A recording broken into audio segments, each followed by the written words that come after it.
Oui, mais je crois que c'est un peu difficile d'avoir une réponse standard par rapport à cette question-là, parce que l'Afrique, c'est une pluralité, l'Afrique, c'est une diversité. En conséquence, ce qu'on a, c'est plusieurs segments qui existent et qui ont des perceptions différentes. Vous allez avoir un grand segment qui met l'accent sur l'idée que le problème français est un problème proprement français. Donc, en réalité, les Africains n'ont pas à s'immiscer sur les questions politiques qui traversent la France. Les Africains bricolent des solutions de survie et ont d'autres occupations au quotidien. Vous allez avoir d'autres qui vont considérer effectivement que depuis longtemps, il y a eu des signes avant-coureurs qui attestent de la montée de l'extrémisme de droite en Europe, de façon générale, disons dans le monde. Depuis la chute du mur de Berlin, la perestroïka sous Gorbatchev, on s'est rendu compte qu'on assiste à un essoufflement des idéologies politiques dans le monde. Et ce sont ces idéologies qui fédèrent les populations. Lorsque les idéologies disparaissent, on a tendance à assister à une sorte de repli identitaire. Et c'est ce phénomène-là qui a tendance à se développer, pas seulement en France, en Europe de façon générale.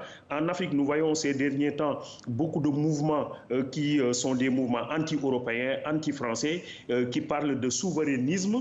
Donc l'idée que ces idéologies qui existaient, le socialisme, le libéralisme, etc., ces idéologies qui existaient se sont essoufflées à partir des années 80 et ont laissé la place à un vide occupé de plus en plus par une sorte de revendication de type identitaire, et les formes d'extrémisme ont tendance à se développer. Donc de ce point de vue-là, évidemment, je crois qu'il existe beaucoup de segments dans le continent africain qui ont compris que c'est un phénomène qui est en train de se développer de plus en plus aujourd'hui dans notre monde.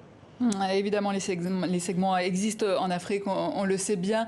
D'ailleurs, le RN a polissé son image depuis le départ de Jean-Marie Le Pen. Mais en Afrique, même si évidemment l'Afrique est une pluralité, vous l'avez dit, on le dit, est-ce qu'on considère que le parti a vraiment changé ?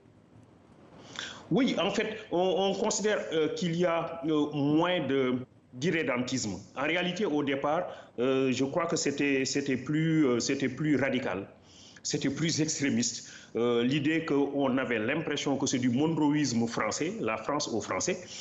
Mais aujourd'hui, de plus en plus, on se rend compte qu'il y a de l'ouverture, il y a un peu de flexibilité, il y a un peu plus de souplesse. L'idée, c'est de se dire, oui, il faut mettre la priorité sur le national, sur le local, sur l'interne, mais ça n'exclut pas une ouverture à l'extérieur, parce qu'on le sait aujourd'hui, de plus en plus, il n'est plus possible pour quelques pays que ce soit dans le monde de se replier totalement sur lui-même. On est obligé de s'ouvrir aux autres, de commercer avec les autres et sur plusieurs aspects. Et de ce point de vue-là, je crois que cette dimension a été prise en charge aujourd'hui par le parti ou par cette coalition-là, qui sera à l'évidence que de plus en plus, nous sommes en train de construire un monde qui se profile sous la forme d'un village planétaire, avec des pôles qui sont interconnectés. Et même si on revendique un retour au national, on a toujours besoin de cette ouverture qui nous permet au moins de donner un sens à cette revendication de type nationaliste. Alors, beaucoup de ressortissants africains vivent en France. Quelles seraient les conséquences, selon vous, d'un gouvernement RN ?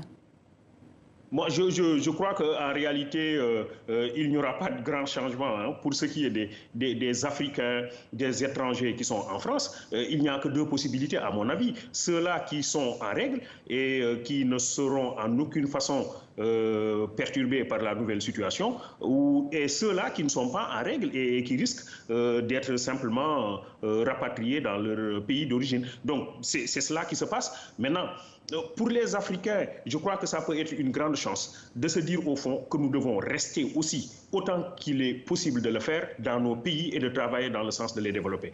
On ne peut plus continuer à penser que l'Afrique, le Sénégal, sera développé par la France et par les Français. Ça n'a pas de sens. On a besoin de construire un développement en étant accompagné de nos partenaires et de ces partenaires classiques comme la France. On a besoin de la France pour être accompagné, mais on ne peut pas espérer, on ne peut pas attendre le développement de la France, ça n'a pas de sens. Donc je crois que de ce point de vue-là, ça peut conduire à un changement de paradigme, à un changement de mentalité qui va consister à dire oui, les Africains doivent travailler prioritairement à développer leur pays, à avoir des objectifs de développement, mais en y allant avec leurs partenaires classiques, avec leurs partenaires traditionnels, et c'est ensemble qu'on peut co-construire aussi bien le développement du continent africain que le développement de la France. Donc l'idée, c'est cela, un vrai bilatéralisme qui va reposer sur un respect mutuel. Je crois que cela, c'est quelque chose qui est en train de se développer comme une idée dominante, aussi bien en Afrique qu'en Europe. Alors beaucoup de Français vivent également sur le continent. Comment ont-ils voté ?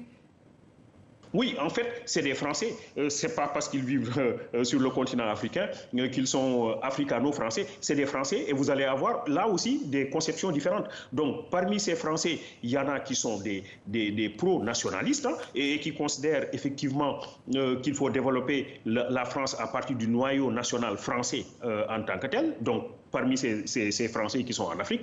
Parmi ces Français qui sont en Afrique, il y a d'autres qui sont contre cet extrémisme de type nationaliste et qui disent, bon, écoutez, nous avons besoin de continuer comme nous avons fait jusque-là, parce que la France, ce n'est pas aussi n'importe quel pays dans le monde. La France, c'est les lumières du XVIIIe siècle, c'est l'humanisme qui s'est développé avec de grands penseurs comme Diderot, etc.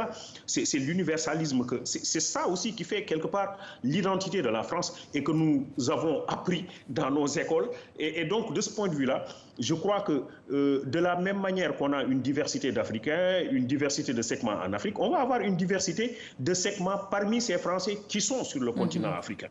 Voilà. Djiby Diakhaté, merci. Je rappelle que vous êtes sociologue et que vous étiez en direct de Dakar.